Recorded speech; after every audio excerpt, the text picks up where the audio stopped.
जैसे अच्छी खुराक एक सेहतमंद बदन के लिए बहुत ज़रूरी है, ऐसे ही एक सेहतमंद ख़ानदान को चलाने के लिए अच्छी कमाई का होना भी बहुत लाजिम है। ज़िंदगी गुजारने के लिए हम सबको पैसों की ज़रूरत होती है और जाहिर है हमें अपने रोज़मर्रा मामलात को भी तो चलाना है।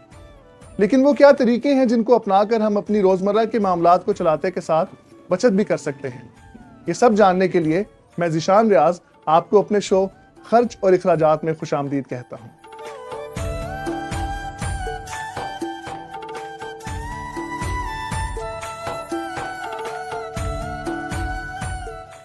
उस्ताद यार सवाद आ गया। कितने पैसे हो गए? 2100। 2100 रुपये? मेरे पास 2000 है। ठीक है चल जाएंगे? बहुत मेहरबानी सर, शुक्रिया आपका।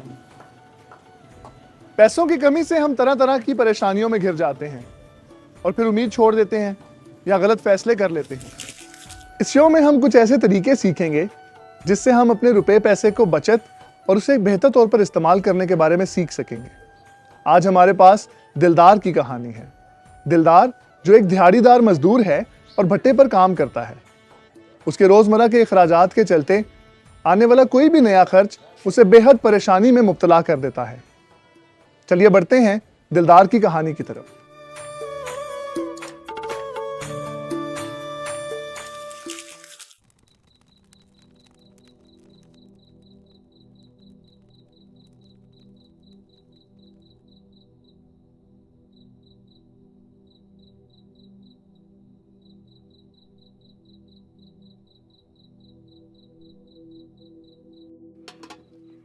आ गए आप?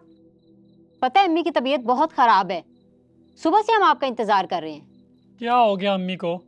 जाहिर है डॉक्टर ने ऑपरेशन बताया और टाइम पे अगर ऑपरेशन नहीं कराया तो हालत मजीद बिगड़ती जाएगी। अच्छा, एक तो सुबह से तपती धूप में काम करके ना बुरा हाल हो गया मेरा, और खाना भी नहीं दिया उन लोगों ने। जल्दी से खाना दो मुझे, चख चख शुरू हो जाती है इनकी। वैसे ना दिलदार, अम्मी की हालत बड़ी खराब हो रही है, हमें कुछ ना कुछ करना चाहिए। क्या तो तुम ठीक रही हो? कल जाता हूँ, करता हूँ सरदार से बात। 4000 रुपये उधारी दे दे तो अम्मी का पित्ते का इलाज हो जाएगा। हाँ सही है, ये सही है। बात सुनो, अम्मी को दवाई दे देना। सुबह से मैं ही कर रही हूँ। अब मैं पहले सबा की कुर्ती बना लूँ, फिर दे दूंगी दवाई।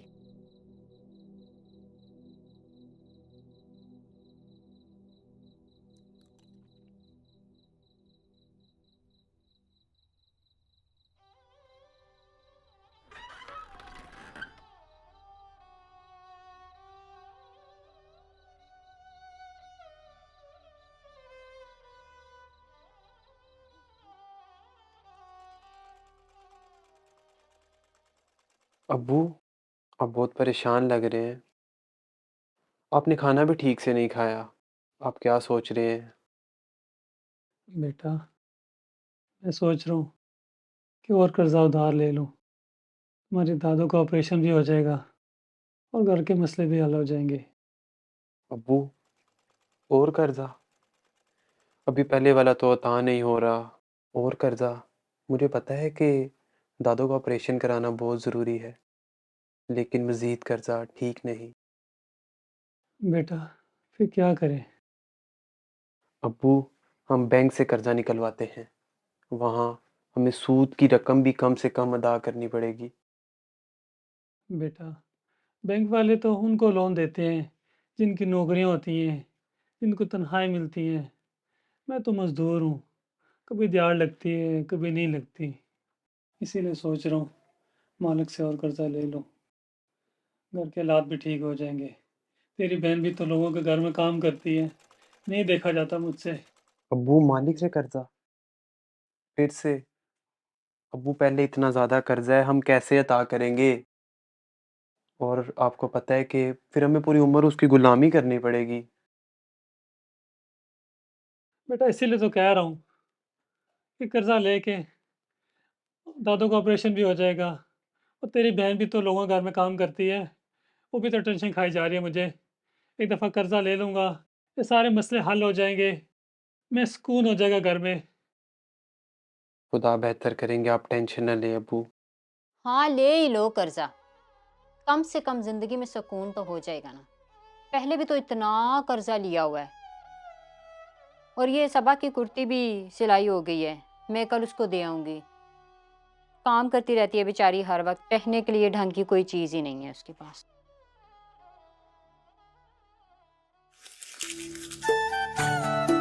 जी तो दोस्तों, आपने देखी दिलदार की कहानी। इस कहानी को देखने के बाद हम सब इस बात पर मुत्तफिक हैं कि दिलदार अपनी जिंदगी में बहुत सी मुश्किलात में घिरा है। वो सारा दिन बदनी मेहनत का काम करता है, लेकिन उसके एवज उसको चंद ही पैसे मिल पाते हैं। इसके साथ साथ एक और बड़ी मुश्किल जो उसको लाहक है, वो उसकी वालदा की सेहत को लेकर है। डॉक्टर्स ने उसको 3 माह का अरसा दिया है, जिसके अंदर उनके पित्ते का ऑपरेशन करना जरूरी है, जिसके लिए उसके पास पैसे नहीं हैं। अब दिलदार कर्ज लेने के बारे में सोच रहा है, और क्यों ना सोचे, यहां बात उसकी वालदा की सेहत और जिंदगी की है।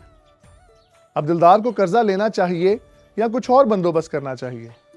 मैं अपनी राय दूं इससे पहले हम चलते हैं और कुछ लोगों से बात करते हैं और जानते हैं कि वो इस बारे में क्या कहते हैं। क्या दिलदार को कर्जा लेना चाहिए? देखिए, कर्ज़ा लेना मैं नहीं समझता। बेहतर यही है कि मेहनत करे और अल्लाह पर भरोसा रख के इंशाल्लाह बेहतर हो जाएगा। मेहनत करना बहुत ज़रूरी है। लोन लेना चाहिए, ज़ाहिर सी बात है, ले लेना चाहिए। क्योंकि मेहनत वो करेगा करेगा जब तक जमा होंगे, वालदा कहाँ से कहाँ निकल जाएंगी, तो लोन तो लेना चाहिए उसको। देखें सर, पहले तो ये करना चाहिए उसे कि कोशिश करनी चाहिए कोई अच्छी काम मिल जाए उसे। एट द मोमेंट तो मेरे ख्याल में उसका कर्ज़ा लेना चाहिए, क्योंकि उसकी वालदा बीमार है। अगर उन्होंने उसका इलाज ना करवाया तो ज़ाहिर है उनके हालात और ख़राब हो जाएंगे। क्या दिलदार के बेटे को काम करना चाहिए? यकीनन उनको भी अपने फैमिली के साथ देना चाहिए, उन्हें भी काम करना चाहिए, मेहनत मज़दूरी करना चाहिए। मेहनत में अज़मत है भाई। किसी से कर्ज़ उठाना मैं नहीं समझता कि बेहतर है, क्योंकि आज के दौर में आजकल कौन किसी का करता है। तो लिहाज़ा बेहतर यही है कि मेहनत करे, वो 2-4 रुपए कमाए और अपनी घर को, अपनी फैमिली को सपोर्ट करे। अब डिपेंड करता है उसकी सिचुएशन के ऊपर। अगर बड़ा है तो स्टडी के साथ मेहनत भी करनी चाहिए, अगर नहीं कर सकता तो फिर स्टडी मस्ट है। उसे पढ़ना भी चाहिए और वालिद का सहारा भी बनना चाहिए। वो इस तरह करे कि मैनेज करे अपने आप को, कि सुबह वो क्लासें ले ले और शाम को वो ड्यूटी कर ले। क्या दिलदार की बेटी को और घरों में काम करना चाहिए या इसको ट्यूशन पढ़ाना चाहिए? मैं बच्चियों के लिहाज से नहीं समझ में आता कि जी को वो मेहनत करे, क्योंकि अगर वो खुद माशाल्लाह सलामत है और उनके बच्चे भी माशाल्लाह बेहतर है, सलामत है, तो उन दोनों को बाप बेटे को मेहनत करना चाहिए और अल्लाह पर भरोसा रख के अपना निज़ाम चलाना चाहिए। हाथ हाथ पढ़ी क्या ट्यूशन पढ़ाएगी, तो वही है जो उसको कर रही है वही करना चाहिए। देखें सर, जो औरत होती है वो मजबूरन ही बाहर जाती है। पहली तो बात ये है, कोई भी जानबूझ के या इस तरह नहीं बाहर जाता किसी के घर काम करने के लिए। तो उसे ये करना चाहिए, अगर उसे पॉसिबल है कि मैं, अगर वो आधा टाइम लगाती है उस घर काम करने के लिए, अगर उसे पॉसिबल है, उसकी अगर सेहत है, तो वो कर सकती है काम, ताकि उसका घर बेहतर हो सके। यार अगर तो वो पढ़ी लिखी है तो उसको अच्छी जॉब की तरफ आना चाहिए, क्योंकि अगर अच्छी जॉब की तरफ आएगी, सर्च करेगी, तो उसको अच्छे पैसे मिलेंगे, और पैसे जब मिलेंगे तो ऑलरेडी वो इलाज करवाएगी। हमने काफी सारे लोगों से बातचीत की और सबने अपनी अपनी राय भी पेश की। मैं चाहूंगा कि मैं भी अपनी राय दे दूं। दिलदार अगर अपनी बेटी से कहे कि वो पढ़ाई के साथ साथ चंद घंटे मोहल्ले के कुछ बच्चों को ट्यूशन पढ़ाए, तो वो कुछ इजाफी रकम कमाने में उसकी मुआविन हो सकती है। या फिर दिलदार अपने ही भट्टे पर चंद इजाफी घंटे लगाकर कुछ इजाफी रकम कमाने की कोशिश भी कर सकता है। लेकिन मेरे नजदीक सबसे मुफीद मशवरा ये है कि दिलदार अपनी बीवी के सिलाई और कढ़ाई के हुनर को इस्तेमाल में लाए और उससे कहे कि वो काम करे। ऐसा करने से न सिर्फ वो अपने हुनर को जंग लगने से बचा सकेगी, बल्कि अपने शोहर का हाथ पिटाने में और चंद इजाफी रुपए कमाने में उसकी मुआविन होगी। साथ ही साथ दिलदार को चाहिए कि वो बैतुल माल से राब्ता करे और अपनी वालिदा के इलाज के लिए उनसे कुछ मदद मांगे। उसका बेटा हमीद ये दरख्वास्त लिखने में उसकी मदद कर सकता है। घर के रोजमर्रा अखराजात को चलाने के लिए सना बीबी जो सिलाई और कढ़ाई का कारोबार शुरू करेंगी, उसके लिए उनको सिर्फ एक सिलाई मशीन दरकार है जो उनके पास पहले से मौजूद है। सबा को चाहिए कि वो भी अपनी वालिदा के साथ बैठकर काम को देखे और सीखे और उनकी मुआविन हो सकती है। कुछ ही अरसे में वो कमेटी डाल के सिलाई कढ़ाई के कारोबार से कमाए गए पैसों से एक और मशीन खरीद सकती हैं और अपने कारोबार को बढ़ा सकती हैं। अपनी तजावीज़ की रोशनी में हम चलते हैं और मिलते हैं रुखसाना बीबी से, जो सिलाई और कढ़ाई का कारोबार करती हैं। माशाल्लाह माँ जी, आपका तो लगता है सिलाई का कारोबार बहुत अच्छा चल रहा है। खुदा का शुक्र है, बहुत अच्छा चल रहा है बेटा। अच्छा लगा आपसे मिलके, शुक्रिया आपने हमें वक्त दिया। चंद बातें हम आपसे पूछना चाहते हैं। कितना अरसा हो गया आपको ये काम करते हुए? मुझे 30 से 35 साल हो गए हैं काम करते हुए।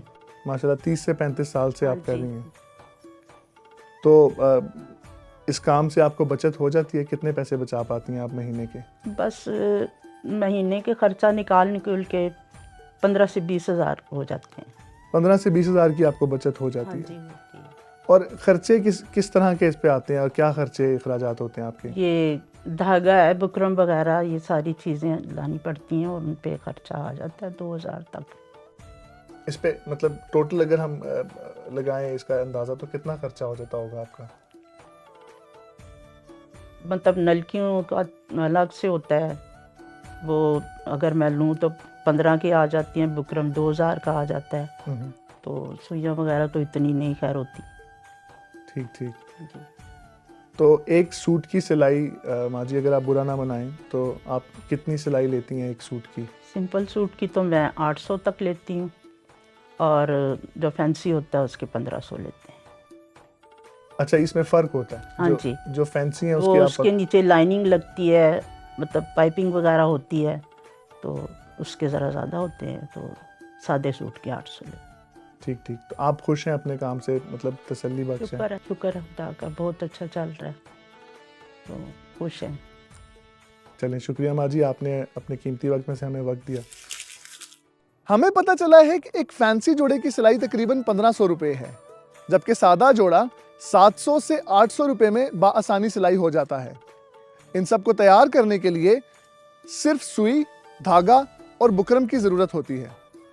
अगर एक धागे की कीमत 20 रुपये के हिसाब से लगाई जाए तो वो 2000 रुपये के 100 मिलेंगे, लेकिन बाजार में 100 धागों की कीमत तकरीबन 1500 रुपये है। ऐसा करने से 500 रुपये बचाए जा सकते हैं। सुई की कीमत 300 रुपये का पैकेट और बुकरम 5 मीटर तकरीबन आपको 2000 रुपये में मिल जाती है। अब हम अपने शो के एक बहुत ही अहम हिस्से की तरफ बढ़ने लगे हैं, जिसमें हम सीख सकेंगे कि किस तरह से हम अपनी आमदन को ज़रूरत के मुताबिक इस्तेमाल में ला सकते हैं। ऐसा करने का मकसद ये है कि हम बचत कर सकें।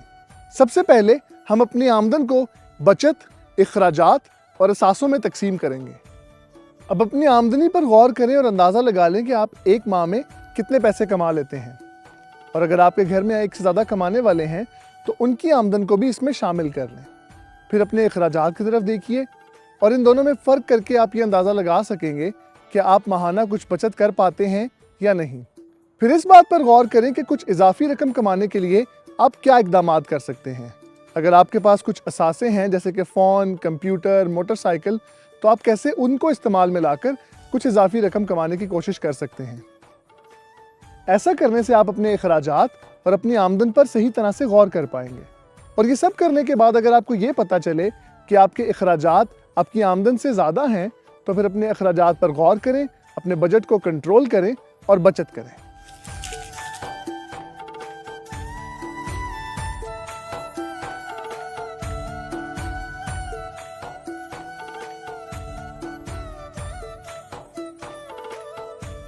अब अपनी और आपकी मज़ीद आसानी के लिए और बेहतर तौर पर समझने के लिए हम दिलदार की कहानी को मिसाल के तौर पर लेते हैं और देखते हैं कि उसकी माहाना आमदन क्या है, उसके अखराजात क्या हैं और क्या वो इन तंगदस्ती के हालात में भी कुछ बचत कर पाता है या ज़्यादा खर्च कर देता है। दिलदार की कुल आमदन है 20,000 रुपये।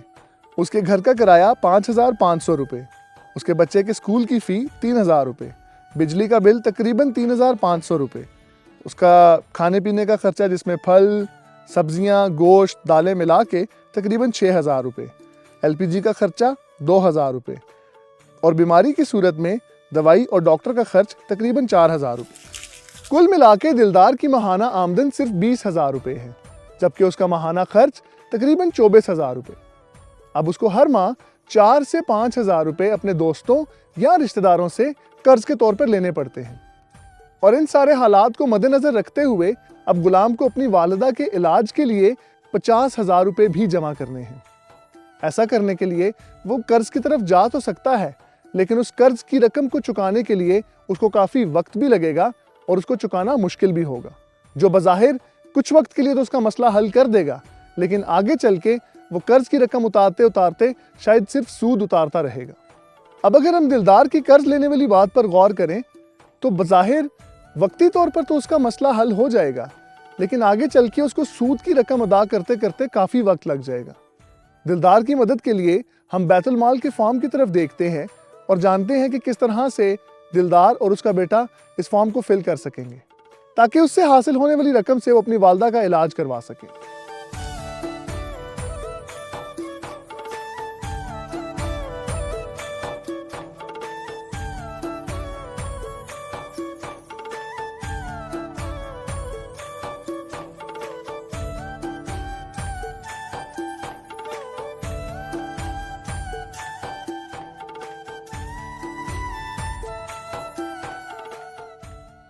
आपकी मज़ीद मदद के लिए हमारे पास कुछ फॉर्म्स भी हैं जो हमारी टीम आप तक पहुंचा देगी। आप ये फॉर्म्स ऑनलाइन भी हासिल कर सकते हैं। इनकी मदद से आप अपने अखराजात और अपनी आमदन पर गौर कर सकते हैं। दिए गए नंबर्स पर राब्ता करें, फॉर्म्स हासिल करें, अपनी ज़िंदगी को आसान बनाएं। मैं हूँ आपका होस्ट ज़ीशान रियाज। एक और नई कहानी के साथ फिर मिलेंगे, तब तक के लिए खुदा हाफ़िज़।